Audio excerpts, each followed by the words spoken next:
What is up, y'all? Potato here, back with another War Hits video. Today we are going up against Time Warner. Didn't know they had a corporate team to play ENP. But we're starting off strong with Minion Mania team. I'm really liking this team. Got good survivability. Got good synergy between everybody. Got Telluria with minions, Freya with minions. Those two synergize very well together with Freya's buff. We have healing from Telluria. We have utility from the with the mana stop with her as well. And then we got Tibby for defense down on everybody. So he's pretty much going to be useful in any kind of scenario. Very good all-rounder. And then we have two snipers in Liana and Kingston to pretty much take anybody we want out. So overall, really digging this team so far. All right. I mean, we got two blues as tanks and flanks right in the front with Frida and Vela, so it seemed pretty natural just to take a green team with me to make sure that I can utilize the strong color against blue. So make sure those tiles hurt and all that jazz. So in my opinion, at this point in the game, I think the game is won, especially if I use my skills right. And make sure I keep ghosting. A couple of mistakes that I've actually seen is people may think that they have the game won, but they end up doing things like not ghosting tiles, for example. Maybe they will, make matches, like maybe what I just did there, for example. Like they would do something like that, put a green color into a red color, which is weak, and then it increases their mana. But it doesn't double your mana gain. But they'll do that sometimes, and it won't be very effective because you'll actually kind of kill yourself in the game. You'll give them mana, and they'll charge up slowly. So right here, I remember this is where I wanted to take Minion Mania to the extreme. Make sure I have 15 minions on everybody. Death by minions. Yeah, I deliberately didn't use Kingston just so I could kill Bold Tusk with minions. That was fun. All right, Jimbo. So I take my second green team here. Second strongest, I mean. I think I have one more team. But I take my second strongest with Almer, Atomos, and Buddy. Almer hits 3, Buddy hits 3, and then Atomos hits all. So the hope is that those three would synergize together to take some people out. It's all about synergies when you're creating teams and color stacking like this. Like who works well together. And that's also something you could decide when you start leveling up heroes as well, or choosing who to ascend. Wow, this board sucks. I got just enough to make Jackal go off, but outside of that, I was getting a lot of reds and a lot of purples. Anyways, back to synergizing your heroes. Is that I choose heroes to ascend, and I choose heroes to add into a roster on my color stacking teams based on their effects, their damage together, and again, how synergistic they are with each other. So I'll use this example. You have Almer who hits 3 elemental defense down, and then we have Buddy who hits 3 with also with green damage because he's a green hero. So his green damage to elemental defense down will increase significantly. And then you have extra damage from Buddy because he does attack down and defense down. And so then Atomos can come in on top of that and really do some big damage. All right, so you'll see it right here. You'll see it right here where I can synergize all 3 heroes. So Almer first. Little Facebook event, go away. And then Atomos third. Wow. 800 damage to Sashat.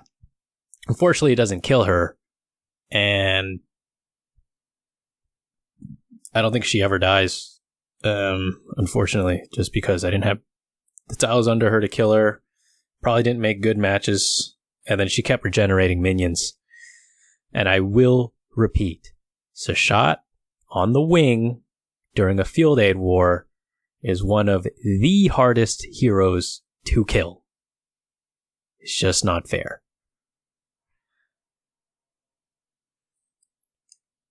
But yeah, I think I ended up losing this one. Just couldn't get any more green tiles. Couldn't get any tiles from the beginning, so I had people's specials already going off. Just unlucky. You know, there's really nothing you could do about that sometimes. But no big deal. We had someone else clean this up, so we're good to go. Alright, defeat. Moving on. Good fight, Jimbo. Let's see if lucky is lucky. I think I wanted to use... Okay, yeah. I used Mist, Norns, and Buy. I figured a yellow team, you know, next best yellow team to fight an Obacon tank, and then Caedmon and Hansel to dispel the counterattack as well as the defense up and attack up from all their buffs. So I thought that was going to be relevant, especially because they have 2 blues, so it was good to put greens. And then the starting board looks like this. I get 5 greens, kind of far away from each other. 4 yellows to begin with, very far away from each other. Yeah, this is looking probably just like last game's, or the last match. What I should have done there was probably make like a green or yellow match before Obacon special went off, because at least I would be able to avoid some of the damage to myself. And yeah, it was just unlucky, you know. I didn't have the tiles, and then on top of that, I think I made a few moves or misplays that I probably could have saved me from death too quick, maybe delay things a little bit to help me survive. But overall, you know, I think this was a combination of, you know, slightly unlucky board as well as just misplaying. Yikes. 3 points? I don't get 3 points too often, but that's all right. We're going to move on to the next. Okay, 3 attacks down, 3 attacks to go. Man, getting 3 points is brutal, especially when I'm still on the road to 600. What can you do? All right, but we'll get into it. I usually don't have absolute terrible wars where I go negative in my one shots. Basically meaning you have six flags, and so that means you can get 6 one shots total. And going negative would basically just mean you're winning 2 out of the 6. To break even would be winning 3 out of 3, and then going positive would be winning anything more, 4 or more. And I usually average about 4 one-shots, and then 2 either cleanups or fails. Alright, so what do I end up doing here? Oh, man. Okay, so I actually thought I choked this. I thought I choked this because, you know, Triton died right there when I could have killed someone else at the time. And then Caedmon didn't die when I was hoping he would. And so I was like, God dang it, freaking choked. But I was able to get a nice yellow cascade going on there. So that kind of helped, because yellow and blue to get Sonya special go off again, so that I could dispel Wilbur's effect. and then do some really good damage with Leonidas and Li Shu on Kirill so he doesn't heal again. Alright, so this one was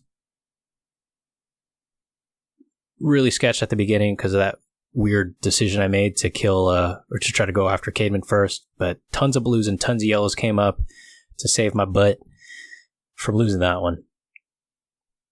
But I like that one, that was good. Moving on. Okay, Lucky. I lost to you once. Now I don't... Oh. Dude, I think I was so pissed at this guy that I didn't win, that I was like, you know what? I'm going to take my absolute best team and kick your ass. And so I think that's exactly what I just did. Yeah. Yeah, this was a nice win. The reason this team is so good, like maybe it may not have the highest team power, but it's such a good team because of how fast their mana goes off, as well as just how strong those heroes are. So those two combinations alone make this team extremely deadly. So that was a lot of dot damage to the right side with Magni and Mother North, so they got obliterated. And I have all my specials off again. And then when I had that, I had that purple ghosting opportunity in the middle, 3 tiles, doubled up for mana generation for Clarissa. Easy. Again, ghosting the red, full mana for Gravemaker. And Grizzle too, if she actually, if she didn't have her special just waiting there. So now we just a ghost for the win here.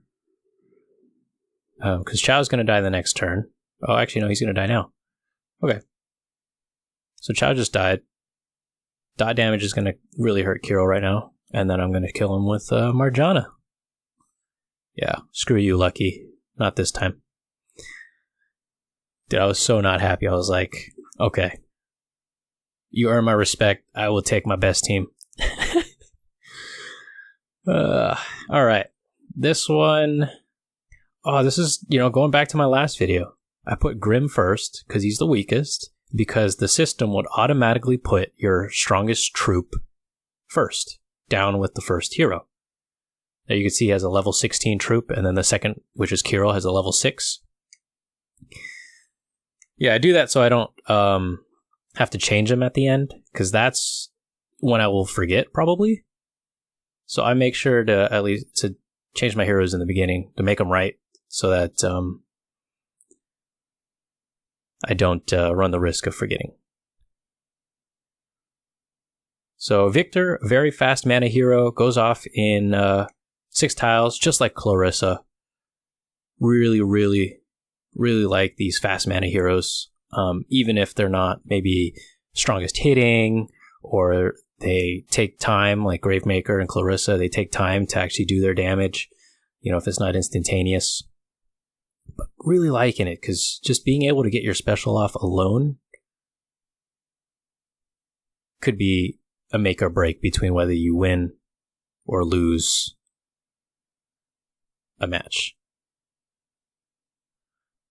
Alright, so we have a night that was a nice ghosting opportunity, because you saw the blue diamond, but I think the smarter choice wasn't to make that blue diamond, but it was to make a ghosting match to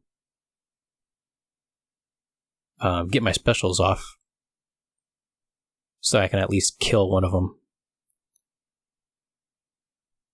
before their special goes off. And right here, I mean, it's game over. Like, there's nothing a little puny Melindor can do on the far left, even when a field aid war, because I have all 5 of my heroes up. I have ghosting opportunities. I mean, there's nothing you can do. Kirill, Grim, Thorn, 809, good night. Alright, goodbye, Lothar 13. Go home. So what I did. Okay, I did 530 points.